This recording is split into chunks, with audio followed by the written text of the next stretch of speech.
السلام علیکم ویورز، آج آپ دو بھائیوں اور شیطان کے قصے کے بارے میں جان پائیں گے۔ کیسے شیطان نے دو بھائیوں کو وسوسے میں ڈال دیا، پھر کیا ہوا، یہ آپ ویڈیو میں آگے جان پائیں گے۔ امید کرتی ہوں میری آج کی ویڈیو آپ سب کے لیے سبق آموز ہو۔ ویڈیو کو شروع کرنے سے پہلے میری ریکویسٹ ہے کہ چینل پر نئے آنے والے لوگ میرے چینل کو جلدی سے سبسکرائب کر لیں، بیل کے آئیکن کو کلک کر کے آل کے آپشن کو سلیکٹ کر لیں تاکہ میری ہر آنے والی نئی ویڈیو کی اپڈیٹ آپ کو مل سکے۔ ایران کے ایک گاؤں میں دو بھائی رہتے تھے، دونوں میں بہت زیادہ محبت تھی۔ لوگ ان کی محبت اور اخوت کی مثالیں دیا کرتے تھے۔ بڑے بھائی کا نام عبداللہ اور چھوٹے بھائی کا نام عبد الرحمن تھا۔ عبداللہ شادی شدہ اور 4 بچوں کا باپ تھا، جبکہ عبد الرحمن غیر شادی شدہ تھا۔ دونوں بھائی برتن سازی کا کام کرتے اور اپنے کام میں بہت ماہر تھے۔ وہ سال میں 2 مرتبہ اپنے برتنوں کو بیچنے کے لیے شہر جاتے اور خوب منافع کماتے تھے، اور واپسی پر اپنے گھر کی ضروریات کی اشیاء بھی خرید کر لاتے۔ اس کاروبار سے انہیں معقول آمدنی ہوتی تھی۔ حسب معمول وہ دونوں بھائی برتن لے کر شہر کی طرف جا رہے تھے۔ یہ کئی دنوں کا سفر تھا۔ وہ ابھی شہر سے 1 دن کے فاصلے پر تھے کہ دوپہر کا وقت تھا۔ انہوں نے ایک سایہ دار درخت کے نیچے گدھوں پر سے سامان اتارا اور ان کو چارہ ڈالا، پھر ظہر کی نماز ادا کرنے لگے۔ نماز کے بعد انہوں نے کھانا کھایا۔ کھانے سے فارغ ہوئے کہ انہیں ایک اجنبی کے چلنے کی آواز سنائی دی۔ انہوں نے دیکھا کہ گرد و غبار میں اٹا ایک شخص ان کی طرف آ رہا تھا۔ اس شخص نے قریب آ کر کہا، دوستو، کیا تمہیں کسی ہمسفر کی ضرورت ہے؟ بڑے بھائی نے جواب دیا، کیوں نہیں، ہمسفر کی وجہ سے سفر آسان ہو جاتا ہے۔ اجنبی ان کے پاس بیٹھ گیا اور اپنے میٹھے لہجے سے ان دونوں بھائیوں کو اپنا گرویدہ بنا لیا۔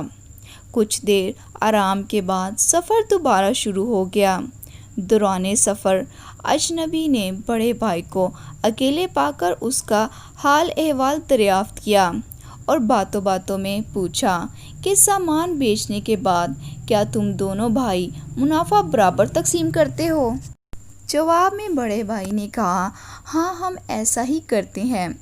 اجنبی نے کہا کہ دیکھ، تم بال بچوں والے ہو، تمہارا حق زیادہ بنتا ہے اور محنت بھی زیادہ تم کرتے ہو۔ وہ تو اکیلا ہے، کیا تم نے کبھی اس پہلو سے سوچا ہے؟ اس طرح اجنبی نے بڑے بھائی کے دل میں وسوسے پیدا کر دیے۔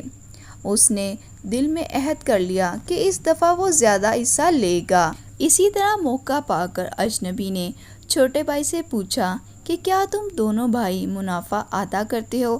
چھوٹے بھائی نے بھی وہی جواب دیا کہ ہاں، ہم ایسا ہی کرتے ہیں۔ اجنبی نے کہا کہ تمہاری تو ابھی شادی ہونی ہے، گھر بار بننا ہے، تمہیں زیادہ منافع ملنا چاہیے۔ بڑا بھائی تو اپنے بچوں میں مصروف رہتا ہے، اس طرح تمہارا گھر کیسے بنے گا؟ شادی کے اخراجات کہاں سے آئیں گے؟ چھوٹا بھائی بھی وسوسوں کا شکار ہو گیا اور کھچا کھچا رہنے لگا۔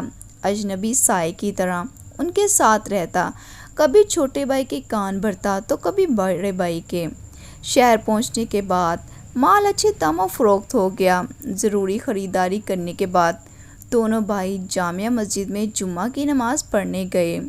امام صاحب نے جمعہ کے خطبے میں سورۃ ناس کی تشریح فرمائی کہ شیطان کس طرح انسان کے دل میں وسوسے ڈالتا ہے، اور فرمایا کہ اگر کوئی بھی آپ سے ایسی کوئی بات کرے جس سے آپ میں پھوٹ پڑے، بے اتفاقی پیدا ہو یا حرص جاگ اٹھے، تو آپ فوراً لا حول ولا قوت الا باللہ العلی العظیم پڑھیں۔ اس طرح وہ شیطانی وسوسہ فوراً غائب ہو جائے گا۔ دونوں بھائیوں کی سمجھ میں بات آ گئی۔ مسجد کے باہر انہوں نے اپنے دلوں کو ٹٹولا اور ایک دوسرے کے لیے غلط وسوسوں پر لا حول ولا قوت الا باللہ پڑھا۔ اجنبی فوراً غائب ہو گیا۔ دونوں نے ایک دوسرے کو سب کچھ بتا دیا اور ایک دوسرے سے معافی مانگی اور ایک دوسرے کو دل سے معاف کر دیا۔ اللہ کا شکر ادا کیا کہ امام صاحب کو ان کی رہنمائی کا ذریعہ بنا دیا۔ اس کے بعد وہ امام صاحب سے ملے اور ان کا شکریہ ادا کیا کہ انہی کی بدولت وہ شیطان کے مکر و جال سے بچ گئے تھے۔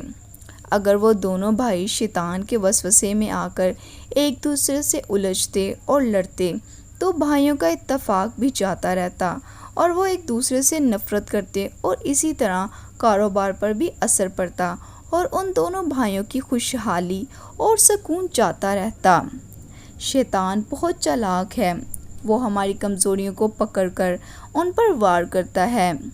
یہ بڑے نازک موقعوں اور نازک وقت میں انسان پر حملہ آور ہوتا ہے تاکہ اس کا وار پر اثر ہو۔ اپنے آپ پر نظر رکھیے کہ ہم اپنے دل میں کیا کیا وسوسے پالے ہوئے ہیں۔